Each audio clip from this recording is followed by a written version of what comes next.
Assalamualaikum warahmatullahi wabarakatuh. Ya, teman-teman Medicrate ID, bertemu lagi di podcast kita tentang COVID-19 itu penyakit, politik bisnis, atau ekonomi, atau dia itu hanya suatu konspirasi. Ya, teman-teman, untuk Medicrate ID itu sendiri, apa sih Medicrate ID itu? Medicrate ID itu adalah sekumpulan mahasiswa Fakultas Kedokteran Universitas Nahdlatul Ulama Surabaya yang bertujuan mengedukasi pada feed IG-nya. Nah, tentang apa saja di sana? Tentunya ada tentang pandemi COVID-19, ada penyakit-penyakit lainnya yang bisa mewabah. Ya, teman-teman, di sini saya akan berbincang dengan narasumber kita. Dia adalah salah satu dokter muda dari Fakultas Kedokteran Nahdlatul Ulama Surabaya. Ya, di sini ada Mas Auzan. Ya. Ya, Mas Auzan, bagaimana kabarnya, Mas? Alhamdulillah sehat. Gimana kabarnya di sana? Ya, di sini semoga tetap sehat juga, Mas. Ya, Mas, di sini kita akan berbincang-bincang mengenai COVID-19 itu sebuah penyakit, bisnis, ekonomi, atau politik. Mungkin kebanyakan orang itu ini adalah sebuah konspirasi, Mas.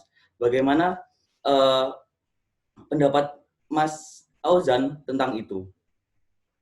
Ya, baik. Terima kasih atas kesempatannya ya. Jadi pertama saya ingin membahas dulu mengenai banyak banget berita di luar sana yang menyebutkan bahwa pandemi ini, khususnya pandemi ini adalah sebuah konspirasi atau hanya latar belakang bisnis.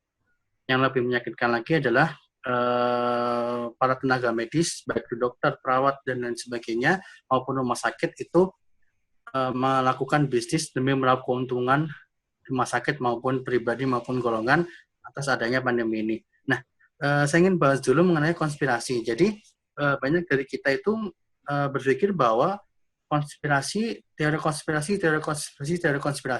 Nah, sebenarnya kita tahu apa enggak sih sebenarnya apa sih konspirasi itu? Nah, saya mengacu ke Kamus Besar Bahasa Indonesia. Jadi, konspirasi itu adalah sebuah rahasia. Rahasia yang dibentuk oleh golongan atau kelompok tertentu untuk tujuannya. Nah, tujuannya ini masih belum ada yang tahu. Karena apa? Karena ini sangat rahasia. Sedangkan kita mengacu pada teori itu sendiri. Teori itu kan adalah intinya sebuah sesuatu yang sudah dibuktikan oleh adanya penelitian, pengamatan, dan sebagainya. Nah, maka dari itu sangat tidak cocok antara teori secara definisi dengan konspirasi. Konspirasi adalah masih sebatas rahasia. Maka dari itu saya sendiri itu lebih cocok atau lebih suka kalau menyebut konspirasi adalah sebuah hipotesis konspirasi. Hipotesis kalau mengacu ke KBBI itu adalah suatu yang belum dibuktikan kebenarannya. Jadi masih abu-abu, bisa benar, bisa tidak. Nah, apakah semua konspirasi itu tidak bisa dibuktikan? Tidak juga. Saya agak melihat untuk konspirasi yang muncul tahun 1953 tentang namanya Project Sunshine, itu konspirasinya adalah dari Project Sunshine itu proyek yang ingin mengetahui apakah ada efek nuklir terhadap tubuh manusia. Jadi sampelnya menggunakan mayat-mayat manusia. Nah, konspirasi yang muncul adalah diambilnya sampel mayat bayi atau anak kecil yang dari luar dari itu Project Sunshine itu dari Amerika, dari keluar Amerika. Nah, beberapa tahun itu bergulir menjadi sebuah konspirasi. Hingga akhirnya beberapa tahun kemudian terbuktilah bahwa konspirasi itu benar adanya. Jadi maksudnya apa? Jadi konspirasi itu adalah sebuah hipotesis, bukan sebuah teori. Nah, paling umum kita dengar adalah konspirasi mengenai pandemi ini adalah antara Amerika dengan Cina, dengan negara Cina, bukan dengan ras Cina, tapi negara Cina. Nah, saya mengutip suatu pendapat dari dokter di Cambridge, asal Malaysia, itu mengatakan bahwa, ini saya bicara konspirasinya dulu ya, ini saya membicarakan sisi konspirasi, benar atau tidak, itu tidak ada yang tahu dan saat ini belum bisa dibuktikan. Tapi teori yang muncul, saya akan kemukakan terlebih dahulu.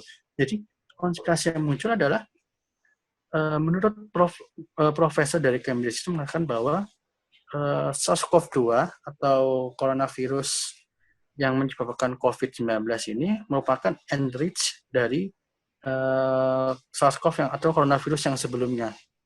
Nah, menurut dia ada 3 laboratorium yang bisa melakukan enrich virus itu. Ada di Amerika, Israel, dan juga di Cina, khususnya di Wuhan. Nah, di tiga laboratorium ini di negara yang berbeda ini genom-genom SARS-CoV-nya beda-beda. Kita kan tahu bahwa menurut penelitian ada berbagai macam genom SARS-CoV-2. Apalagi yang beberapa waktu yang lalu dari laboratorium Universitas Airlangga, Rumah Sakit Airlangga itu mengungkapkan bahwa SARS-CoV ini punya beberapa banyak genom. Memang coronavirus punya banyak genom, dan SARS-CoV-2 punya beberapa macam genom. Nah, yang menyebar di negara Amerika, yang menyebar di negara-negara Eropa, dan juga di China itu beda-beda, seperti itu. Oh Nah, iya Mas, gini. ya, Mas, saya potong gimana? ya Mas. Ini kan tadi Mas bicara tentang Amerika sama Cina. Nah, itu kan Ya. Amerika itu termasuk negara adidaya dan Cina itu bukan negara non adidaya kan Mas. Nah, apakah saya pernah dengar berita tuh Mas tentang Amerika itu sebenarnya yang pembuat virus itu tersebut. Kemudian dia itu dikirim ke Cina, tapi di Cina itu dia virusnya dikembangbiakkan bahwa tetapi di Amerika itu dia sudah menemukan vaksin. Nah, vaksin yang ketika udah dikirim ke Cina itu virus, nah vaksinnya itu berbeda, tidak berfungsi dengan yang sudah dikembangkan di Cina. Itukah mungkin itu tuh apakah proses dari Cinanya sendiri tidak mau kalah atau Cina sudah mengetahui bahwa dikirim virus itu atau dia hanya perang ideologi Cina menyatakan bahwa dia mampu mengatasi Amerika negara maju itu, Mas. Iya, oke. Jadi banyak dari berkembang bahwa masih dilematik apakah ini dari Cina ataukah dari Amerika.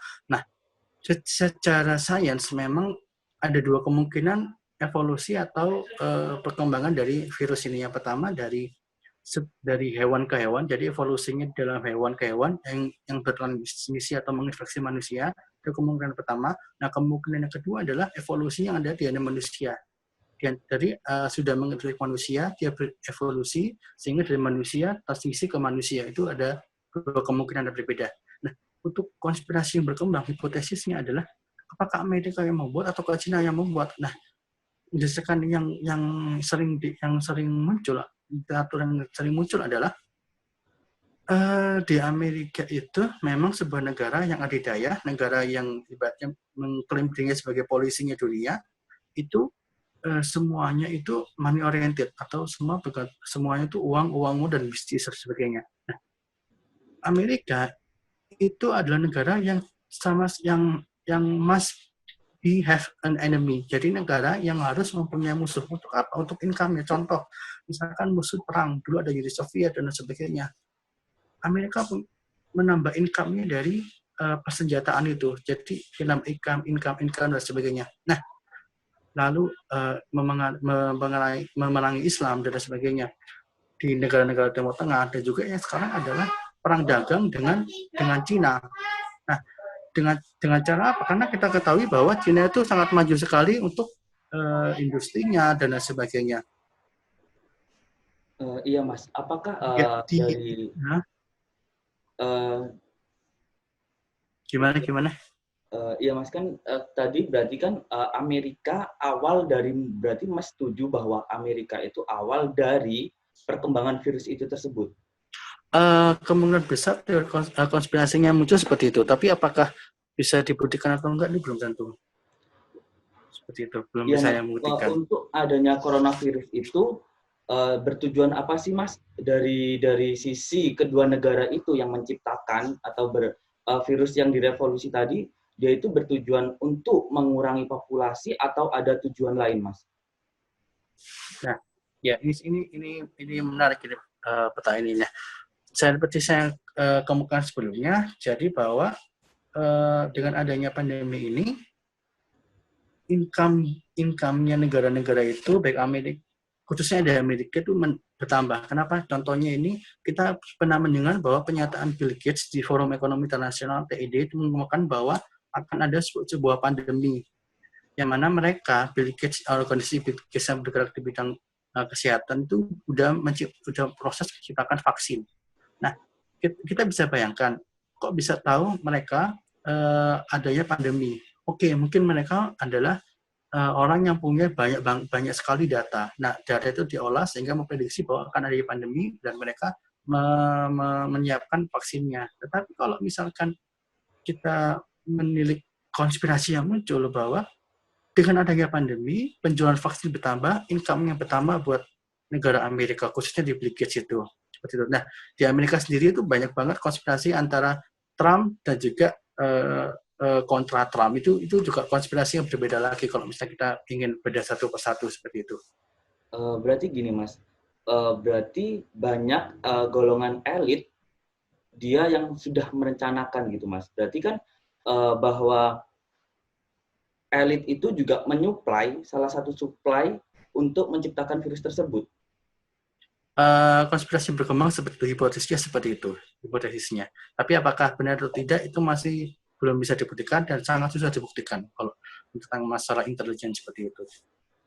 Ngomong-ngomong elit global nih ya Mas ya, banyak tuh banyak negara seperti India, Brazil, Hungaria, sama Amerika itu kan juga kalau di India itu Mas ya, dia itu menentang undang-undang yang disahkan tentang kewarganegaraan anti-Muslim. Awalnya kan itu Mas, karena Trump itu mau bertemu dengan beberapa elit politik ada di India sehingga waktu WHO menetapkan pandemik itu tanggal 11 Maret, dia itu juga molor dari seharusnya dia sudah lockdown tapi tidak lockdown Mas. Nah itu apakah politik elit di dunia itu sudah mensupport itu Mas? Ya, kemungkinannya pasti ada. Kenapa? Karena kembali lagi tidak ada satupun negara yang kalau saya bilang money oriented. Jadi apalagi sekelas Amerika, Cina dan lain sebagainya. Jadi mereka juga membutuhkan sebuah semacam dukungan atau mungkin pemikiran dari elit-elit yang ada di dunia, terutama yang mendukung mereka seperti itu. Jadi kemungkinan besar itu masih ada, seperti itu. Hipotesisnya masih bisa berjalan seperti itu. Nah kemudian nih Mas ya tentang penularan COVID nih. Waktu itu bahwa ada klarifikasi dari Cina bahwa coronavirus itu menular melalui hewan ke hewan. Nah kemudian ada juga dia itu klarifikasinya bahwa manusia yang memakan hewan yang positif coronavirus itu bagaimana Mas? Kan berarti ada dua spekulasi nih bahwa dari hanya hewan saja yang bisa terkena virus atau manusia yang memakan hewan yang positif virus itu Mas? Ya, jadi virus SARS-CoV-2 ini adalah merupakan virus yang merupakan masih baru. Jadi harus banyak penelitian-penelitian yang mendukung. Beda waktu, beda mungkin hasil dari rilisnya. Maksudnya seperti ini. Dulu waktu sebelum ditetapkan sebagai pandemi, WHO mengatakan bahwa tidak harus pakai masker, tapi setelah ada pandemi, baik sakit maupun sehat pakai masker. Nah, seperti saya tadi kemukakan sebelumnya bahwa ada dua teori besar mengenai jadi kan SARS-CoV-2 ini merupakan evolusi dari SARS-CoV-1 yang sempat beberapa tahun lalu menjadi heboh juga, terutama di daerah Cina. Nah, SARS-CoV-2 ini evolusinya seperti apa sih? Ada dua teori yang dikemukakan oleh salah satu profesor dari Indonesia yang belajar di Jepang itu mengungkapkan bahwa kemungkinan evolusi dari virus ini dari sebelum zoonosis, yang artinya itu dari hewan ke hewan, sehingga virusnya itu menularkan menuju manusia. Yang penting kita awal-awal dulu bahwa virus ini dari kelelawar yang dimakan oleh manusia, sehingga bukan manusia itu sebagainya seperti itu, karena adanya kesamaan antara reseptor manusia itu S2 seperti itu. Nah, itu teori yang pertama. Jadi evolusinya di hewan yang menularkan ke manusia. Nah, teori yang kedua adalah sudah ada di manusia, virusnya sudah di manusia, lalu berevolusi di manusia, sehingga melahirkan SARS-CoV-2 ini. sehingga transmisi atau infeksi dari manusia ke manusia seperti itu. Nah, teori mana yang benar? Sampai saat ini masih dilakukan penelitian yang lebih lanjut seperti itu. Jadi merupakan virus yang baru, jadi penelitiannya harus membutuhkan penelitian yang banyak seperti itu. Nah, untuk saat ini nih Mas, berarti coronavirus itu dia itu menyebar melalui dari hewan ke manusia atau manusia ke manusia atau uh, hewan ke hewan, Mas? Kemungkinan yang pertama itu untuk pastinya sampai saat ini masih diteliti. Tetapi yang pasti saat ini antara manusia ke manusia sudah bisa dilakukan maksudnya infeksi dari manusia ke manusia seperti itu. Nah, apakah dari hewan ke manusia itu tidak semua hewan bisa menularkan ke manusia? Seperti yang bisa itu seperti kelelawar, seperti itu. Yang tidak semua hewan bisa menularkan ke manusia. Karena reseptor untuk virusnya itu beda-beda untuk setiap hewannya seperti itu. Nah, kemudian kita membahas nih Mas, setelah WHO menyatakan pada 11 Maret itu coronavirus itu pandemik, banyak negara-negara yang belum lockdown. Nah, contohnya itu Indonesia sendiri ya Mas. Kenapa sih Mas, ketika WHO sudah menyatakan virus corona itu pandemik, kenapa negara kita sendiri banyak yang berspekulasi, salah satu petinggi elit kita juga mengatakan bahwa orang Indonesia itu udah hidupnya kotor, udah kebal dengan virus, nggak mungkin virus masuk. Akhirnya Indonesia tidak melockdown, tidak melakukan antisipasi apapun, akhirnya ada kasus ibu dan anak itu yang dari luar negeri datang ke Indonesia, akhirnya mulailah Indonesia panik. Itu bagaimana sih Mas? Kenapa Indonesia tidak melockdown ketika WHO sudah menyatakan bahwa ini pandemik? Mas? Bagaimana pendapat Mas?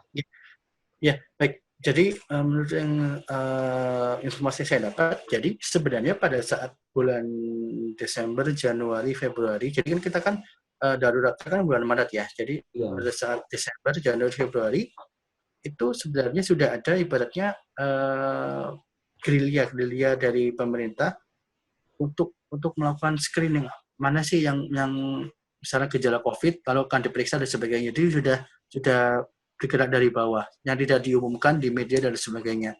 Nah, lalu baru ada yang munculnya seperti itu, baru diinformasikan ke media. Nah, apakah Indonesia kan katanya Indonesia udah makan nasi kucing lalu biasa kotor dan kebal dan sebagainya. Nah, kenapa Indonesia tidak melockdown negara? Kita tahu bahwa Indonesia itu penduduknya 200 juta lebih. Dari kalangan ekonomi, sosial, budaya yang berbeda-beda. Jangankan di lockdown, yang sekarang aja PSBB aja, ataupun rapid test massal, banyak sekali penolakan-penolakan dari warga. Seperti rapid test yang ada yang menolak seperti di Kediri, lalu di Aceh dan sebagainya itu menolak petugas rapid test, misalkan ke pasar, jadi dia tolak oleh pedagang pasar. Lalu yang kedua, jadi untuk yang kepercayaannya bahwa orang yang mohon maaf ini sebelumnya, orang yang mungkin taat beragama akan terbebas dari penyakit COVID-19 ini. Nyatanya di rumah sakit kita sendiri, rumah sakit Islam itu saya dapatkan informasi dari salah satu dokter di sana bahwa tidak sedikit pasien COVID-19 itu yang dari kalangan katakanlah kiai maupun imam masjid dan juga petinggi-petinggi yang tetap nekat melakukan ibadah secara massal seperti itu. Jadi tidak terlepas dari apakah orang ini beragama atau tidak. Mungkin memang tawakal itu perlu, tapi ikhtiar juga harus diseimbangkan seperti itu. Nah, lalu negara kita kan udah biasa kotor, lalu mungkin kembali sebagainya. Ini tidak bisa juga dikatakan seperti itu. Kita contoh negara Jepang. Negara Jepang itu negara yang tidak melakukan lockdown. Rapid test, maksudnya tesnya pun tidak banyak, tidak semua masyarakat yang di sana dites seperti yang dilakukan oleh Korea Selatan. Tapi kenapa kok Jepang bisa dikatakan berhasil sampai sekarang? Dia tidak melakukan lockdown dan tes ke semuanya itu, tetapi dia melakukan penetapan status darurat COVID di negaranya. Lalu berjalan lancar. Kenapa? Karena memang kebiasaan dari negara Jepang itu hidupnya bersih, higienitas terjaga, sering cuci tangan. Memang budayanya mereka tidak berjabat tangan atau lain sebagainya seperti itu. Nah, beda dengan Indonesia yang kita tradisinya kumpul dan sebagainya. Maka dari itu perlu juga selain selain kebijakan dari pemerintah juga kesadaran dari kita sendiri, mau nggak menjaga kesehatan, bukan cuma buat kita sendiri, tapi buat orang yang sekitar kita, seperti itu sih. Oh, berarti gini Mas ya, berarti dari penanggulan awal pemerintah itu tidak bisa mengatasi pola hidup sehatnya masyarakat Indonesia. Nah, kemudian nih Mas, bagaimana sih Mas untuk Indonesia itu bisa melek terhadap kesehatan? Nah, contohnya di pandemik ini. Nah, kan kebanyakan orang-orang ya mereka ya hidupnya kotor, tapi kenapa dia tidak bisa merubah seperti PHBS, pakai masker aja masih susah. Itu bagaimana Mas untuk cara mengatasinya itu? Ya, jadi kebetulan beberapa terakhir ini mulai dari pertama work from home atau kerja dari rumah, itu saya mencoba untuk keliling-keliling membagikan masker kepada orang-orang di sekitar rumah sakit rujukan di Surabaya. Dari sana saya mengetahui bahwa ada kemungkinan banyak kenapa mereka tidak menggunakan masker ataupun cuci tangan. Kemungkinan pertama memang kesadarannya yang kurang. Kemungkinan yang kedua adalah masalah ekonomi. Masalah begini, mereka untuk makan atau minum aja masih kekurangan, katakanlah. Bagaimana membeli masker seperti itu. Jadi perlu kesadaran untuk semuanya. Setidaknya kalau misalkan kita teriak ataupun mempropagandakan atau mengkampanyekan masker, pakai masker, pakai masker, pakai masker. Nah, bagaimana dengan orang yang sebenarnya mereka mau pakai masker, tapi tidak punya masker karena terkendala mungkin keuangan dan sebagainya. Maka dari itu kita juga harus tahu, turun ke lapangan, mengetahui apa sih masalahnya, lalu kita carikan solusinya. Misalkan mereka mau nih pakai masker tapi nggak ada masker lagi ataupun nggak punya masker, ya kita memberikan sumbangan kepada mereka seperti itu. Jadi sangat kompleks sekali masalah di bawah. Kenapa sih kok banyak banget yang nggak mau cuci tangan atau menjaga kebersihan ataupun menggunakan masker seperti itu? Oke Mas, berarti kan dari segi ekonomi orang Indonesia itu masih belum bisa mengatasi atau hidup sehat seperti negara-negara maju lainnya, Mas. Nah, gini Mas, kan waktu itu juga Indonesia ketika sudah melockdown akhirnya ditingkatkan menjadi PSBB. Apakah pendapat Mas Auzan itu bahwa PSBB itu dinilai efektif menyegah virus corona itu, Mas? Iya, kalau menurut saya sendiri PSBB itu sebenarnya adalah sebuah cara yang telah disesuaikan dengan kebiasaan orang Indonesia, dengan kultur, budaya, ekonomi, sosial orang Indonesia. Maksudnya seperti apa? Dalam PSBB itu memang tidak semua ekonomi diberhentikan. Ada ekonomi-ekonomi yang masih tetap berjalan, ke supermarket, tempat berbelanja, dan sebagainya. Nah, itu juga menghidupkan sedikit banyak ekonomi yang terancam gagal atau terancam bangkrut kalau misalkan kita lockdown sama sekali. Tapi pelaksanaannya PSBB sendiri itu sangat tidak efektif. Contohnya di Surabaya, dari polisi yang seharusnya berjaga di setiap titik di Surabaya tersebar di jalanan, itu hanya terpusat di daerah-daerah checkpoint. Itu pun tidak semua checkpoint dijaga ketat. Yang paling ketara memang di daerah Citu, di daerah Bundaran Waru itu, karena memang paling besar. Di sana akses di Surabaya dari berbagai kota dari sana juga. Tapi di daerah-daerah lain seperti turun tol, lalu di daerah pembatas Sidoarjo, Kabupaten Sidoarjo dengan kota Surabaya, itu tidak dijaga ketat. Hanya disiram dengan disinfektan aja. Itu yang pelaksanaannya sangat-sangat tidak efektif. Dan juga kegiatan peraturannya itu tidak dibarengi dengan hukuman atau sanksi-sanksi yang tegas. Hanya sebagai peringatan. Oke lah, mungkin hari pertama, hari kedua berupa sanksi teguran. Tapi hari berikutnya dipertegas lagi. Kenapa? Karena dari pengalaman kita sebagai warga Indonesia, bahwa warga Indonesia susah diatur kalau tidak ada teguran atau tindakan yang tegas seperti itu. Jadi mereka punya celah untuk melanggar. Oh, gini aja paling nggak apa-apa, ya udah lakuin aja asal nggak ketahuan. Paling kalau ketahuan pun ya paling ditegur atau enggak ditilang ya paling cuman gini seperti itu. Jadi banyak sekali mereka mencari celah untuk melakukan pelanggaran yang seharusnya tidak dilakukan seperti itu. Oh iya Mas, di Indonesia kan juga semakin hari juga kasusnya terus semakin meningkat. Dia tidak tambah menurun angkanya, tapi semakin meningkat. Bagaimana pendapat Mas Auzan nih? Apakah dengan data yang diberikan oleh pemerintah itu emang data yang sebenarnya terjadi atau data yang termanipulasi oleh kelompok elit politik hanya untuk menghuru-harakan dengan kepentingan yang dilandaskan tadi? Ya, baik. Ini yang menarik. Ada suatu tokoh tokoh masyarakat yang mana kita ketahui bahwa bagaimana kalau misalkan jumlah dari angka konfirmasi corona ini diperkecil, bagaimana kalau sebenarnya ini ditambah atau diperbesar seperti itu. Nah, ini menarik. Memang kita tidak ada yang tahu data yang pasti. Jangankan seperti itu. Data yang dimiliki oleh gugus tugas ataupun BNPB dengan katakanlah kemarin yang dari daerah-daerah Jakarta maupun daerah-daerah lokal lainnya, itu kadang masih ada perbedaan jumlah. Nah, ini tinggal bagaimana interpretasinya aja. Maksudnya seperti ini. Sekarang ini sudah 35.000 lebih pasien konfirmasi COVID-19 dengan puluhan ribu juga ratusan ribu pasien dengan status PDP maupun ODP. Nah, apakah ini diperbesar atau diperkecil? Saya rasa itu kita tidak ada yang tahu pasti bagaimana apakah ini besar atau diperkecil. Apakah mungkin diperbesar? Mungkin. Apakah mungkin diperkecil? Mungkin. Apakah mungkin sama? Mungkin juga. Lalu apa sih tujuannya diperkecil? Mungkin jumlahnya diperkecil untuk mengurangi ketakutan masyarakat seperti itu. Mungkin diperbesar supaya apa? Supaya meningkatkan kewaspadaan masyarakat ataupun tujuan-tujuan lainnya yang kita tidak tahu apa itu.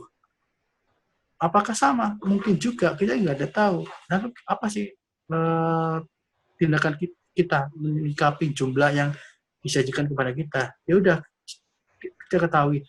Oh, udah 35.000 lebih nih. Bagaimana ya? Aku apakah aku masuk orang yang tanpa gejala atau aku bebas dari COVID itu?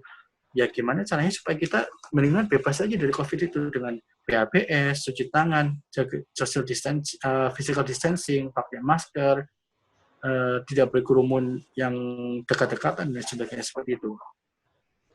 Nah, kemudian ya Mas, adanya perbedaan itu berarti kan ketidaksinkronan antara satu pemerintah ke pemerintah yang lain. Seperti misalnya nih Mas, seperti wali kota Surabaya dengan Pemprov Jawa Timur. Dia kan juga ada berselisih pendapat. Seharusnya kan mereka harus bersatu mengatasi pandemik itu. Nah, menurut wali kota dia mempunyai data sendiri. Nah, menurut gubernur dia juga mempunyai data sendiri.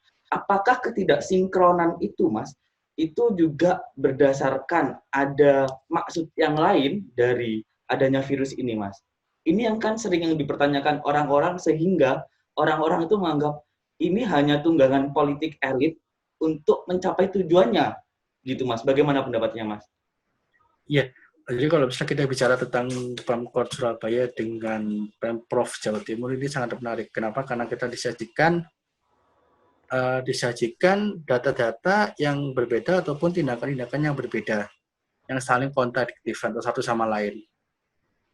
Apakah terlepas dari kepentingan politik? Saya rasa yang namanya pemimpin atau pemangku kekuasaan di Indonesia itu tidak terlepas dari namanya politik.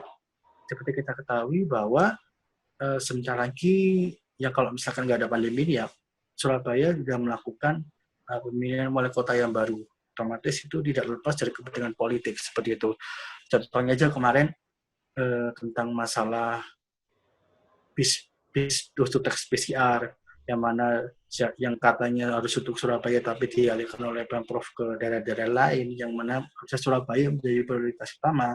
Lalu selain itu juga adalah masalah di Sampurna, klaster Sampurna yang mana Pemprov mengatakan bahwa Surabaya itu kurang aware, Surabaya itu kurang gini-gini, tapi dibantah oleh Surabaya dengan klarifikasinya. Lalu juga Pemprov membandingkan antara PSBB Surabaya dengan Malang Raya sebagainya. Nah, itu biarlah menjadi permainan politik mereka. Biarlah mereka bermain-main dengan politik mereka, bermain-main dengan pandemi ini, terserah mereka mau apa. Tetapi kita sebagai yang ada di lapangan, kita tidak ikut-ikutan dengan permainan politik mereka. Ya kita harus aware minimal terhadap diri kita sendiri. COVID-19 ini memang nyata adanya. Komplikasinya banyak. Maupun baik itu dengan komorbid maupun tidak dengan komorbid. Nah, yang penting kita tuh harus gimana? Harus jaga kesehatan dan sebagainya seperti itu. Protokol kesehatan harus kita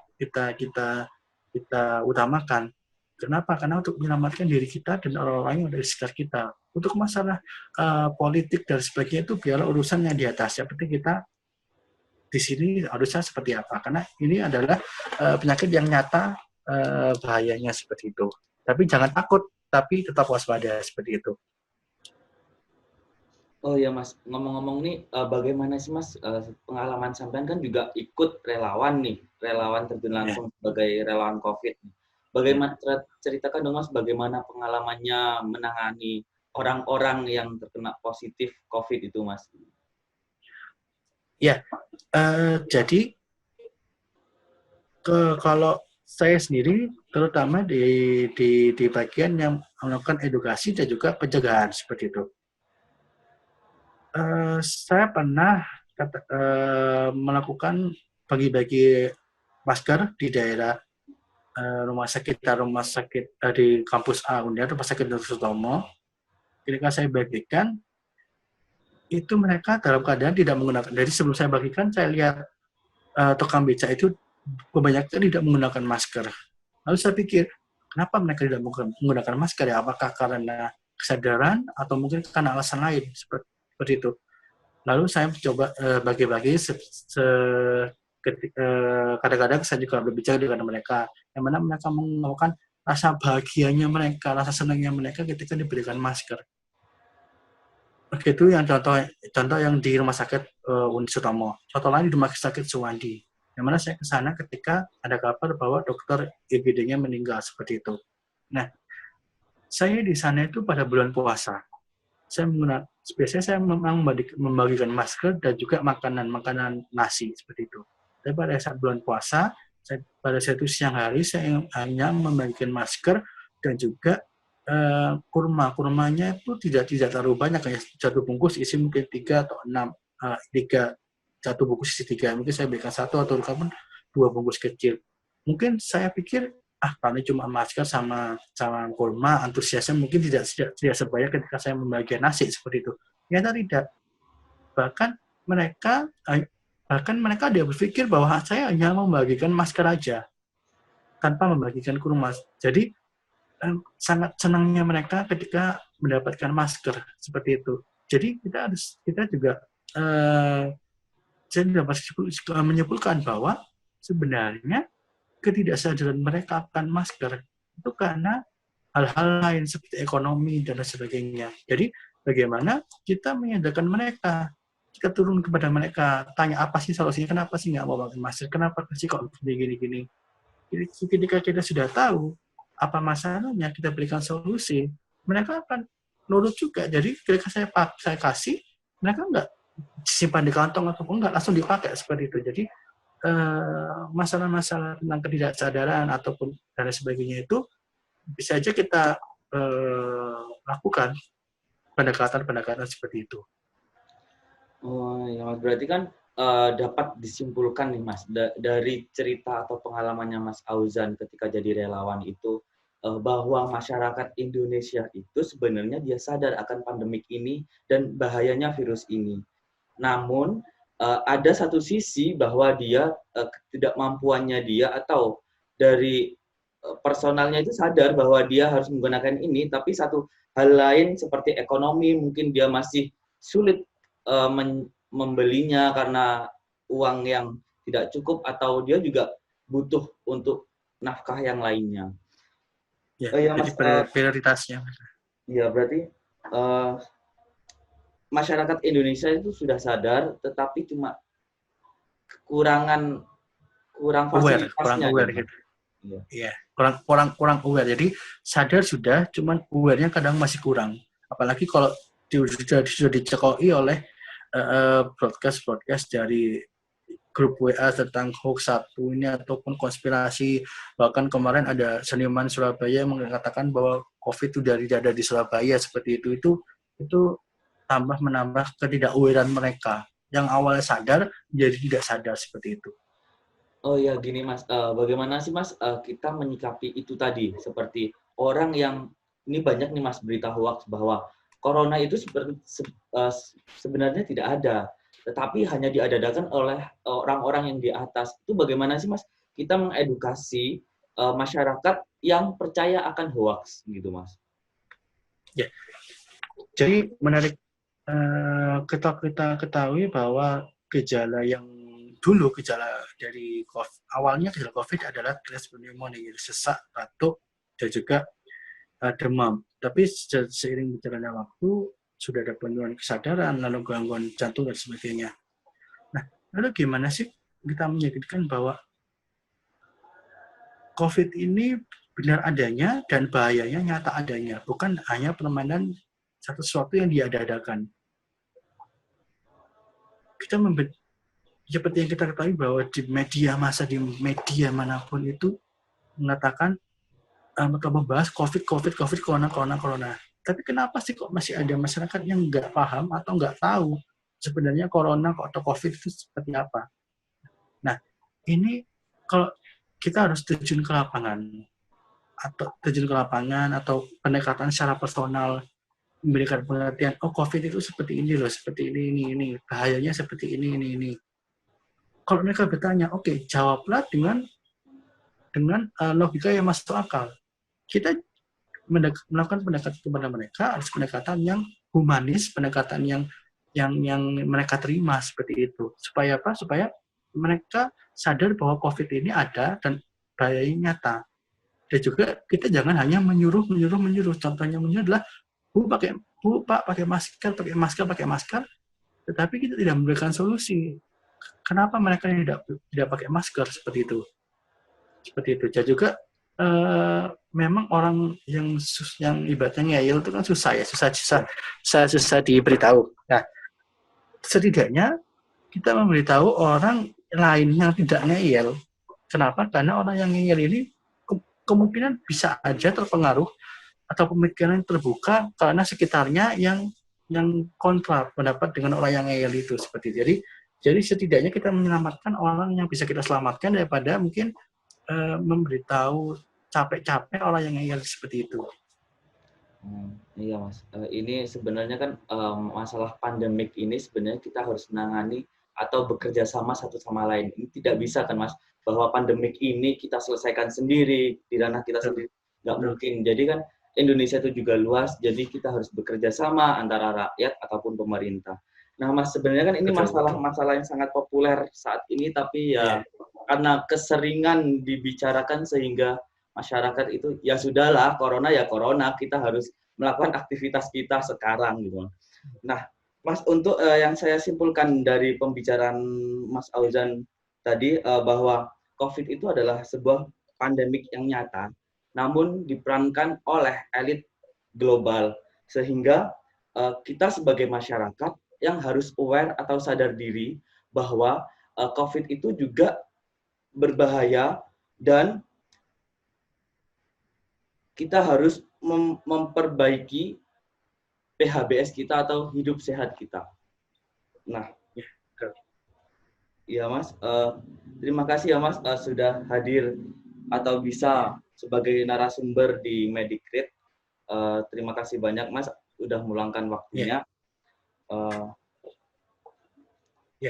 Terima kasih juga. Semoga yang kita bicarakan bisa sedikit banyak mengedukasi masyarakat dan menjawab mungkin konspirasi yang muncul di luar sana.